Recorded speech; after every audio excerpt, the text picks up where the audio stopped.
We just had a major earthquake in Northern California. The northern part of our state shaken by a magnitude 7 earthquake this morning, followed by a series of aftershocks and fears of a tsunami. We're watching it all tonight. Good evening. I'm Laura Painter. And I'm Chris Thomas. We do thank you for joining us. And we start tonight tracking that major earthquake here in Northern California.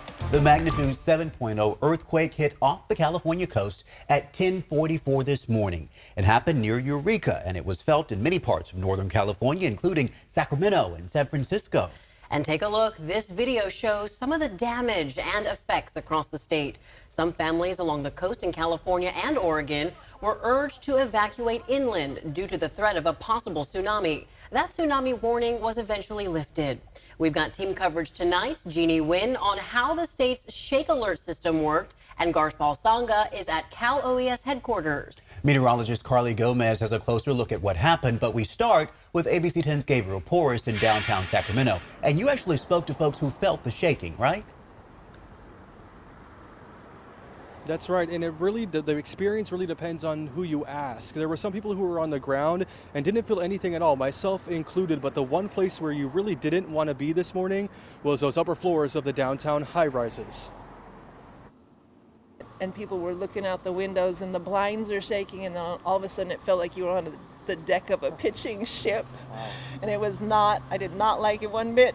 That was the experience on the 13th floor, a moment relived as this group of downtown workers gathered for lunch. We're fine. We just wrote it out, went back to work. But you go about 2 more stories up inside a different building constructed in the 70s, and I start texting my husband here, and then I start texting my family, and I'm like, hey, we're in an earthquake right now.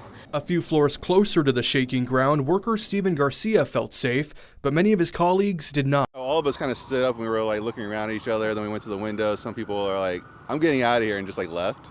So that happened for a few people, and I guess they weren't the only ones. I guess a lot of people left when that happened.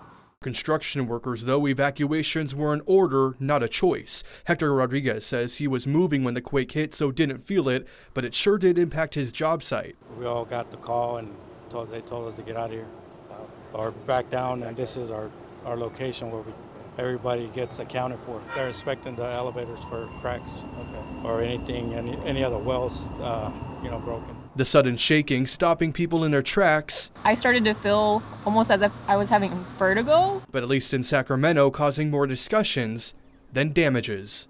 This was like 2 whole minutes, so the anxiety was just like, when is it gonna stop? Very unusual, a little entertaining, kind of break up the monotony of work. So it's kind of fun to have that, but a little concerning when you see people running out the building.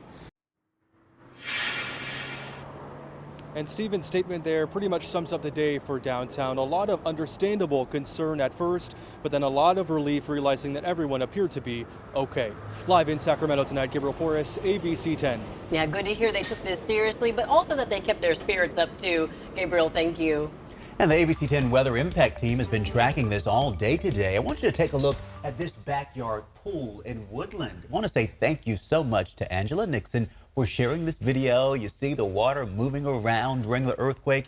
And Carly, it caused some tense moments today with that tsunami warning. Yeah, that was issued pretty much exactly as soon as that took place at 7.0, but then was lifted just a little over an hour later. Now, this is a previous area of concern. You're seeing from areas near Santa Cruz all the way up our coastline and then up toward the southern Oregon coastline as you're seeing that end dot there. And that was the area we were concerned about for that potential tsunami.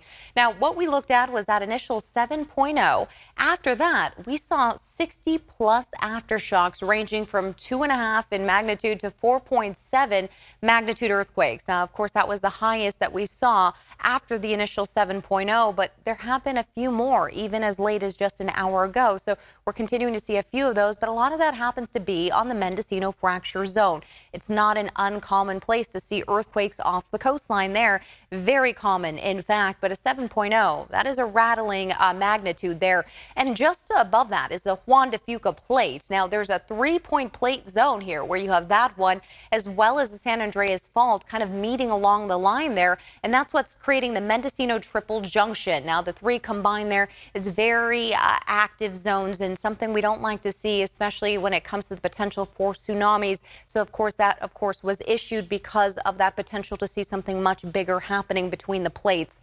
Now, the inundation area map, as you can see, started along the coastline, but mostly you're looking at areas here where there's mostly inlets, especially just north of San Francisco, and then the areas into the Delta, where, of course, you can see that water pushing inland for our areas.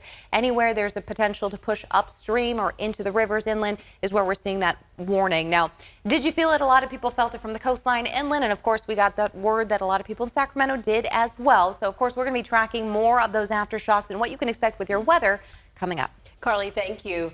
The governor's office acting quickly in response to the earthquake. Yeah, Governor Gavin Newsom declared a state of emergency in several counties, including Humboldt and Mendocino County. It's another reminder of the state that we live in and the state of mind that we need to bring to our day-to-day reality here in the state of California in terms of being prepared for earthquakes. ABC 10's Garshpal Sangha joins us live at Cal OES right now. So what's the latest there, Garshpal? Yeah, Chris and Laura, Cal OES says it has activated its emergency response center after that powerful 7.0 magnitude earthquake. And with the governor's action, what that hopes to do is speed up the state's response and also recovery efforts. Now, the state resources are being sent in to help those affected by the quake, directing state agencies to deploy personnel, equipment, and facilities. And this will help local authorities manage the immediate aftermath and begin recovery operations. And we spoke with Cal OES within the last hour, and this is what they hope people take away from today's events. Today is a reminder that earthquakes can happen. They can be significant and can trigger tsunamis. So people need to take steps to stay informed and make sure they're receiving alerts on their phone. Yeah. And the governor has authorized CalGuard to assist with the disaster relief, and with the proclamation that the governor issued, it also opens up fairgrounds and state properties to act as shelter to help those who have been impacted by this disaster.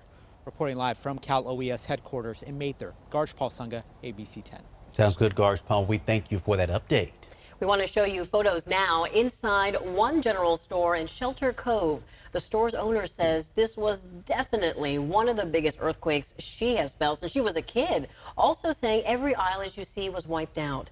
The Humboldt County supervisor credits the county's earthquake preparedness, saying hospitals are up and operating and their power plant looks in good condition so far. The earthquake early warning system was put to the test this morning with this earthquake's large magnitude. And tonight, ABC 10's Jeannie Nguyen has more on how scientists are feeling about how the system performed. She's live in the studio to explain. Chris and Laura, overall scientists say they're very happy with how the early warning system performed today, saying it did exactly what it was supposed to do. Also known as a Shake Alert and managed by the USGS, the My Shake app takes information from Shake Alert to notify millions of people in California, Oregon, and Washington. Experts at UC Berkeley say it's meant to alert people before anyone feels anything.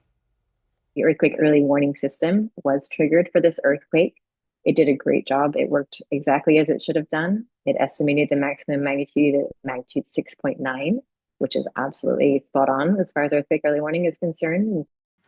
At one point, the USGS says an intensity of 8 was registered on Shake Alert. The alert went out to over 50 million people on the West Coast. The My Shake app is free to download. Still to come on To the Point at 6:30 tonight, details on how the earthquake early warning system works and how it calculates magnitudes.